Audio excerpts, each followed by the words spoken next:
Hello, everyone. I'm Jennifer, your host, and with me is my co-host, Daniel.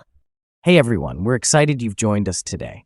Our goal is to help you learn English through interesting conversations and easy-to-follow discussions. And today's topic is really exciting: building wealth. Yes, building wealth is something we all think about at some point. Whether you want to save for the future, invest, or just understand money better, it's an important topic.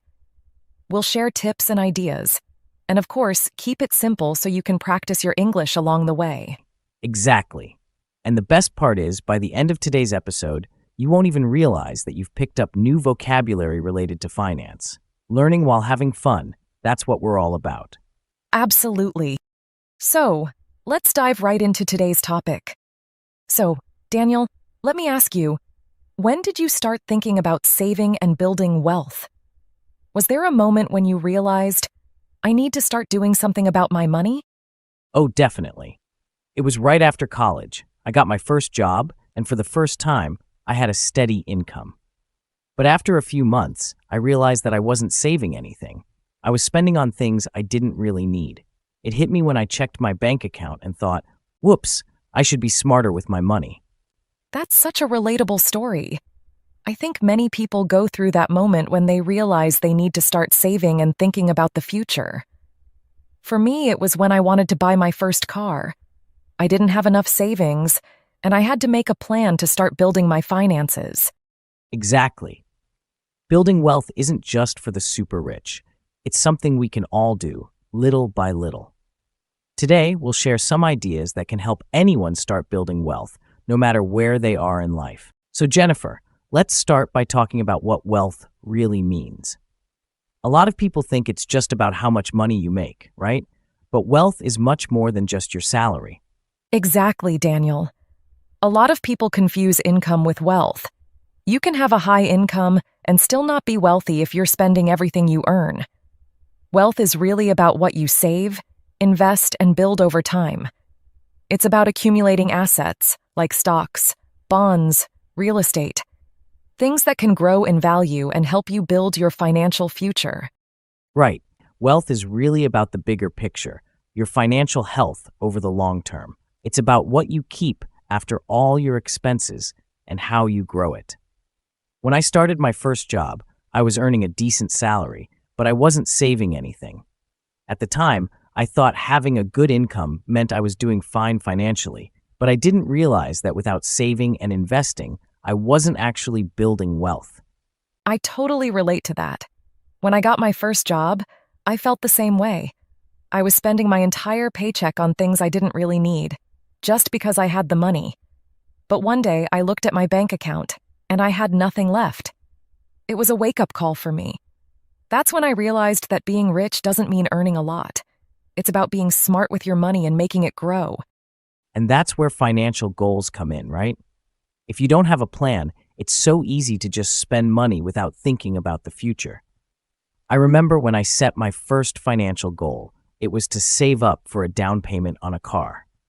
I had to think about how much I needed, how much I could save each month, and how long it would take. It gave me something to work towards. Exactly. Financial goals give you a direction and purpose. Whether it's saving for something like a car, a vacation, or even bigger goals like buying a house or retiring early, having clear goals helps you stay focused.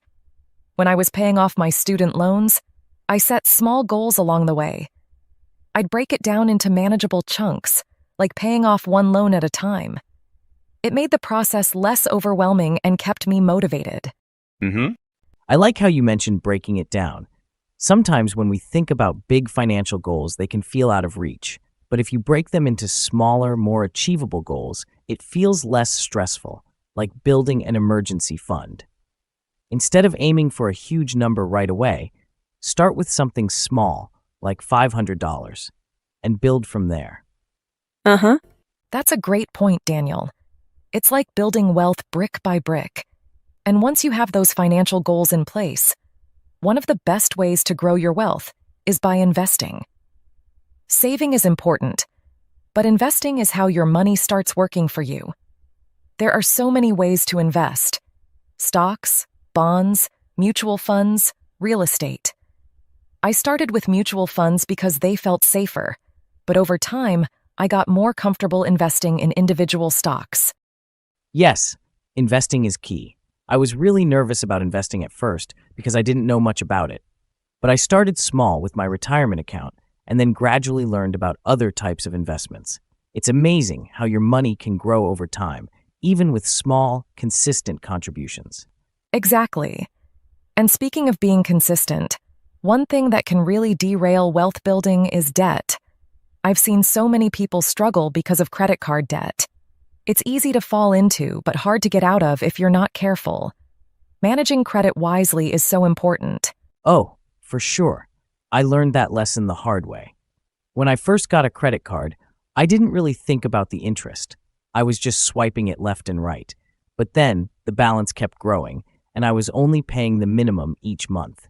The interest added up so quickly that it took me years to pay it off. Now, I make sure to only use credit when I know I can pay it off in full by the end of the month. That's a great habit to have. Credit cards can be useful, especially for building your credit score, but only if you manage them carefully. Paying them off every month and avoiding high-interest debt can really help you stay on track with your wealth-building goals. And speaking of staying on track, that reminds me of another tip: automating your savings and investments. When I first started saving, I'd often forget or feel tempted to spend the money. But when I set up automatic transfers from my checking account to my savings and investment accounts, it became a lot easier. I didn't have to think about it, and my wealth was building in the background. Automation is such a good idea. I've been doing the same thing, and it's amazing how much of a difference it makes. You don't even miss the money because it's already out of your account. Plus, it keeps you consistent with your savings goals. So Jennifer, we've talked about the importance of managing credit and investing, but there's another simple principle that can make a huge difference: living below your means. It sounds easy, but it's not always simple, right? Definitely. Living below your means is the foundation of building wealth. It's all about spending less than you earn. The problem is, in today's world, with online shopping and credit cards, it's so easy to overspend without even realizing it. I remember when I got my first raise, I thought I could treat myself to a few luxuries: new clothes, a nicer car. But after a while, I realized I was just spending more instead of saving. I've been there too. It's tempting to upgrade your lifestyle every time your income goes up. But that's where the trouble starts. You end up with lifestyle inflation, where your expenses grow as fast as your income. That's why living below your means is so powerful. If you earn more but keep your spending low, you can save and invest the difference. And that's how wealth grows. Exactly. It's not about living like you're poor. It's about being smart with your money. For example, instead of buying a new car every few years, I decided to stick with my reliable old car and invest the money I would have spent on a new one. Over time, those savings really add up. That's a great point, Jennifer. And another thing that really helps with wealth building is having multiple streams of income. You don't want to rely on just one paycheck. I started a small online business as a side hustle, and it's been a great way to bring in extra income. It also feels good knowing I'm not putting all my eggs in one basket. Oh, absolutely. Relying on just one source of income is risky. If something happens to your job, you're in trouble. But if you have multiple streams of income, you've got a safety net. I know people who have rental properties, invest in the stock market, or even do freelance work. There are so many ways to earn extra money these days. I started doing freelance consulting on weekends, and the extra cash helped me pay off debt faster. That's awesome. Having more than one stream of income gives you more security, and it also speeds up your wealth building.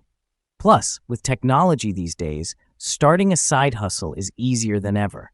Whether it's selling products online, freelance work, or even passive income like investments, there are so many opportunities.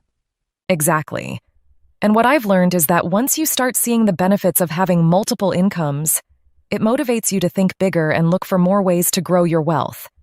It really ties into the mindset you need for wealth building. Right. Your mindset is crucial. I always say, building wealth isn't just about numbers, it's about how you think. If you believe you can grow your wealth and stick to your plan, you'll be more likely to succeed. But if you're always thinking, I'll never have enough money, or this is too hard, you're putting up mental roadblocks. That's so true. Your mindset can either help or hurt you. I used to think that wealth was only for rich people. I thought it wasn't something I could achieve. But once I started learning about personal finance and set small goals, I realized it's possible for anyone to build wealth, no matter where you start. It just takes time and the right habits. Yes, having a growth mindset is key. It's about believing that you can improve your financial situation over time, even if it seems slow at first. You have to stay patient and keep going, even when it feels like you're not making progress. Building wealth is a marathon, not a sprint. Exactly. And I think another part of having the right mindset is not being afraid to take risks. Investing, starting a side business, or buying property all involve risks.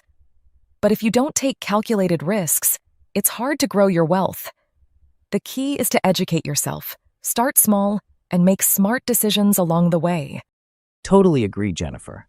And I think it's important to mention that mistakes are part of the journey too. Sometimes you'll make a bad investment or lose money, but that's okay. The important thing is to learn from those mistakes and keep moving forward. That's how you build a solid financial foundation over time. And that brings us to the end of today's episode. We hope you enjoyed the episode. Make sure to leave us a comment, give us a thumbs up, and subscribe for more episodes. We'd love to hear your feedback and what you'd like to learn about next. Thanks for tuning in, everyone. We'll see you next time. Keep practicing, stay positive, and remember, building wealth takes time, but every step you take brings you closer to your goals.